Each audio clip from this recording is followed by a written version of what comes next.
नमस्कार मंडळी, कसा आहात तुम्ही? कुमुद रेसिपी चॅनलमध्ये स्वागत आहे. आजच्या व्हिडिओमध्ये आहे चिकन कबाब. माझ्या घरी चिकन कबाब कसा बनवले मी आजच्या व्हिडिओमध्ये तुम्हाला शेअर करणार आहे. इथं मी घेतली एक भांडा, मसाल्यासाठी एक भांडा घेतली. त्याच्यात टाकली आहे मी 4 चम्मच मैद्याचं पीठ, 2 चम्मच तांदळाचं पीठ, 2 चम्मच कॉर्नफ्लॉवरचा, 8 चम्मच घेतली. 1 किलो चिकनसाठी मी 8 चम्मच घेतली. आणि त्याच्यात टाकूया आपण अद्रक लसूण पेस्ट 2 चम्मच टाकली. 3 चम्मच काश्मीरी चिल्ली पावडर टाकली आहे मी. आणि 1 चम्मच घरची तिखट टाकली तिखटसाठी. तर 2 चम्मच मी लिंबूचा रस टाकली. 1 अंडा फोडून टाकले. स्वादानुसार मीठ टाकले त्याच्यामध्ये मी. थोडं थोडं पाणी टाकून सर्व मसाल्याचे पेस्ट करून घ्यायची. हे बघा तुम्हाला व्हिडिओमध्ये दिसत असेल तशी त्या पद्धतीने तुम्ही थोडं थोडं पाणी टाकायचे. एकदम पाणी वाटायचं नाही. थोडं थोडं पाणी टाकून मी अशी मसाल्याचा पेस्ट करून घेते. ह्या पद्धतीने तुम्ही मसाल्याचा पेस्ट करून घ्यायची. जास्त घट्ट पण नाही ठेवायचे, जास्त पातळ पण नाही ठेवायची. म्हणजे सर्व मसाले आता चिकनला लावून घेऊया.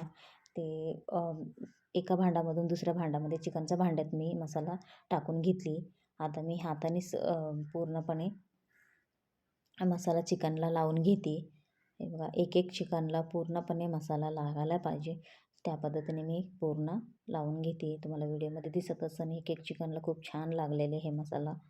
आणि हे आपण मसाला लावून अर्धे तास मी बाजूला ठेवून घेतले. जरा तुमच्याकडे फ्रीज असलं तर फ्रीजमध्येही ठेवू शकतं. मग काढून नंतर मग फ्राय करून घेऊ शकतं. हे बघा मी फ्राय करायला घेणार आहे. अर्धा तास झालेले. सर्व आपण वर खाली अशी मसाला परत एकदा मिक्स करून घेऊया चिकनचं. किती छान लागलेले. मी कलर बिलकुल वापरलेला नाही याच्यात. तर तुम्हाला जर कलर वापरत असलं तर तुम्ही वापरू शकता. मी कलर नाही वापरते. तर किंवा तुम्ही बॅडगी मिरची जर तुमच्या करत असला तर बॅडगी मिरची थोडंसं 5-10 मिनटं भिजू ठेवून मग पेस्ट करून त्याची तुम्ही मसाला तयार करून घेऊ शकता. मी काश्मीरी चिल्ली पावडर टाकली. इथं तेल तापलेले होतं मंडळी. त्याच्यामध्ये आपण चिकन कबाब टाकून घेऊया. एक एक पीस मी चिकनची टाकते. लो टू मीडियममध्येच आपण फ्राय करून घ्यायची. एकदा तेल तापल्यावर मग गॅस थोडंसं मीडियममध्ये करायची. तर मग एक एक चिकन याच्यामध्ये सोडते आहे. मस्त फ्राय होतं आहे. जास्त जरा तुमच्याकडं जास्त तेलाचं क्वांटिटी असलं तर जास्त सोडू शकतं. एकदम मग तेलापेक्षा जास्त कबाब ठेवायचे नाही, पीसेस ठेवायचे नाही त्याच्यामध्ये, कारण की शिजणार नाही आहे ते.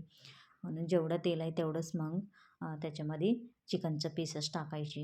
किती छान फ्राय होतं आहे. तुम्ही दिसत असाल व्हिडिओमध्ये खूप छान फ्राय होतं आहे. आमच्या घरात सगळ्यांना आवडलं. तुम्ही एकदा ह्या पद्धतीने तुम्ही नक्की ट्राय करा घरी. कसं वाटलं ते कमेंटमध्ये कळवा. शेअर करा व्हिडिओला, लाईक करा. जे काही नवीन कुमुद रेसिपी चॅनल बघताय तुम्ही त्यांनी सबस्क्राईब करा, सपोर्ट करा मंडळी. हे बघा मी चिकन कबाब फ्राय झालेले मी एका प्लेटमध्ये काढून घेते. किती सुंदर फ्राय झालेले. बाहेर खायचं काही हेच नाही आहे. म्हणजे बाहेरहीपेक्षा घरात बनवलेली खूप छान लागते. मग घरच्या घरी तुम्ही एकदा नक्की ट्राय करा. मी पूर्णपणे फ्राय झालेले होतं. मग ते काढून घेतलं. आता परत आपण एकदा याच्यात पीसेस सोडूया. हे बघा ह्या पद्धतीने एक एक मी सोडून घेते आणि गॅस थोडंसं वाढून घेतला. कारण की पहिल्यांदा एकदा तळलं ना आपण मग तेल ना थंड होऊ शकतं. म्हणजे ते क्वांटिटी तळून निघाल्यावर मग तेल थोडीशी ताप कमी होते त्याची, म्हणजे टेम्परेचर. तर म्हणून थोडंसं मी गॅस वाढवला. परत ते तेल तापन येतं. मग परत मी चिकन टाकले त्याच्यामध्ये. ते पण आपण सेम पद्धतीने फ्राय करून घेऊया. जेवढं तेल आहे ना तेवढंच टाकायचं, जास्त टाकायचे नाही आहे. मग शिजणार नाही नाहीतर. तर माझ्याकडे थोडंसं तेल जास्त होतं म्हणून मी जास्त टाकले. तर तुम्ही थोडंसं तेल टाकलं असतं तर थोडं थोडंच टाकायचं. बघा आतून खूप छान लिंबू टाकून आपण मॅग्नेट करून ठेवतो ना, लिंबू, विनेगर किंवा दही, तर खूप छान मॅग्नेट होते. त्या पद्धतीने तुम्ही ट्राय करा. आतून पूर्णपणे शिजून निघते. तर कच्ची बिलकुल राहणार नाही आहे. हे बघा तुम्हाला प्लेटमध्ये दिसत असेल खूप छान शिजलेले फ्राय झालेले. त्याला माझ्या मुलगाला तर खूप आवडते. त्याला तर नॉनव्हेज खूप आवडते. त्याच्यात लॉलीपॉप आणि चिकन कबाब तर खूपच आवडतं. मी म्हणून घरच्या घरी तयार केलेली. कसं वाटलं तुम्हाला नक्की कमेंट करा. बघा आतून किती छान शिजलेले तुम्हाला व्हिडिओमध्ये दिसत असेल. मी तोडून पण दाखवले एक. बघा दिसतंय. गरम होतं म्हणून मी थोडंसं शेक केलं त्याला. खूप गरम गरम होतं आतमधलं. हे बघा किती सुंदर शिजलेले. कसं वाटलं तुम्हाला व्हिडिओ नक्की कळवा. कमेंट करा, शेअर करा, लाईक करा, व्हिडिओला सबस्क्राईब करा मंडळी, सपोर्ट करा. चला भेटूया नेक्स्ट व्हिडिओमध्ये. Bye bye.